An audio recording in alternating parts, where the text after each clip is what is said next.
In our last study, we looked at the question of whether faith is blind or not, and we saw that faith is based on reason. Now, the reason we talked about that is because I had a public conversation with an atheist, and as you'll recall, we were each asked to come up with two misconceptions the other side had. The first one that I had is faith is blind. The second one is what we're going to talk about today, and it's the idea that science and Christianity are at odds, that either you have faith or you believe in science. If you believe in science, miracles cannot be possible. Well, this came home to me a number of years ago. I was taking a group of high school students on an apologetics mission trip. Basically, every year we go to some place like Salt Lake City and we'll have conversations with people from the Church of Jesus Christ of Latter-day Saints. Or this year we went to Berkeley. We met with some professors, we met with some local atheists, mainly skeptics and those who don't believe in God, and we also met with an atheist student group. Wonderful exchange. Well, I was coming back 2 weeks later, so one of their students who is a PhD physics student asked if we could have a conversation the following week. So we were sitting out the lawn, kind of right in the heart of UC Berkeley, and he turned to me and he said this. He said, "How can you believe in resurrection? Doesn't science say that dead people stay dead?" In other words, resurrection seems to contradict science. So in his mind, he's going with science rather than with faith. Doesn't science undermine faith? And I point out to him, I said, look, here's the real question. If God does not exist, then miracles are impossible. There can't be some supernatural event if there's not a God. But if God does exist, then miracles are possible. This is the heart of the question. So I told him, I said, for miracles to be impossible, you actually have to prove that God doesn't exist. Otherwise, there could be a resurrection. Now, out of fairness, science does show that when people die, they naturally stay dead.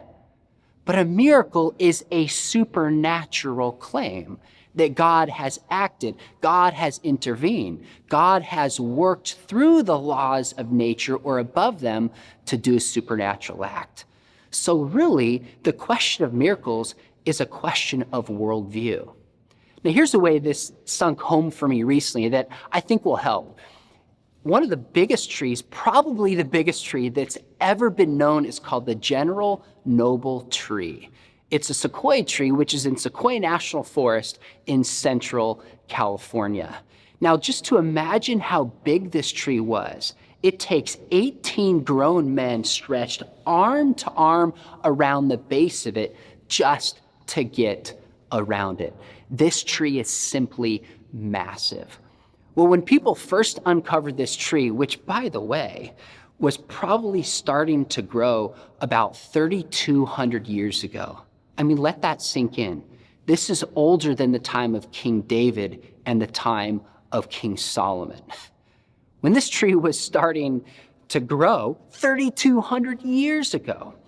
Well, in the modern era, in really kind of the 19th century, discoverers came across this. They took pictures, they went and told people about it, and still many people refused to believe in a tree that was this big. It's actually been known as the California hoax.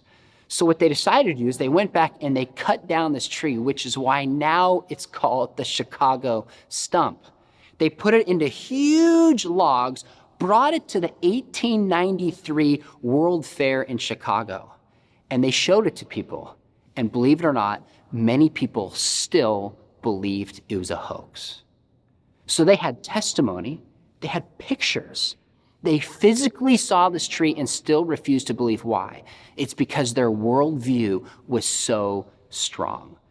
If you don't believe there's a God, and you start with the idea that everything can be explained naturally, then of course you'll dismiss a resurrection or any of the other miraculous claims that we see in the Bible. But if you don't start by ruling that out, you might come to a very different conclusion. You see, some of the greatest scientific pioneers were actually motivated by their faith to do science. They believed a few things about the world that make sense within the Christian worldview, such as that the external world is real, it's not an illusion, that humans have been made by God to know the natural world and that truth is important. This is why the scientific revolution took place in a culture just shaped and molded by the Christian worldview. So people like Nicholas Copernicus, Robert Boyle, Isaac Newton, Blaise Pascal, Johannes Kepler, Louis Pasteur, Francis Bacon, Max Planck, and many more. In fact, Kepler said, the chief aim of all investigations of the external world should be to discover the rational order that has been imposed on it by God, and which he revealed to us in the language of mathematics. Isaac Newton, arguably one of the greatest scientists of all time, he said the most beautiful system of sun, planets, and comets could only proceed from the counsel and dominion of an intelligent and powerful being. It's actually the Christian worldview and the belief systems in a rational God and a rational world that has given forth the growth and development of science. Now, atheists can certainly do science. That's incontestable. But ironically, the atheist worldview, if taken seriously, undermines science. Consider something Charles Darwin once said. He said, "But the horror doubt always arises whether the conviction of man's mind, which has developed from the mind of the lower animals, are of any value or at all trustworthy. Would anyone trust the conviction of a monkey's mind if there are any convictions in such a mind?" Now, what is he saying? Essentially, Darwin is saying that the process of Darwinism is a blind, purposeless, unguided material process. So if that's the case, then the brain was not designed to help us understand the world, not designed to know truth. It's been cobbled together through this blind, purposeless process. So he said, if that's the case, how do we know we can trust anything that our brain tells us is true? He's raising a pretty troubling question for those who do not believe we've been designed by God. In fact, atheism really undermines doing science because it undermines the trust we can have in our rational faculties, which are necessary to do science.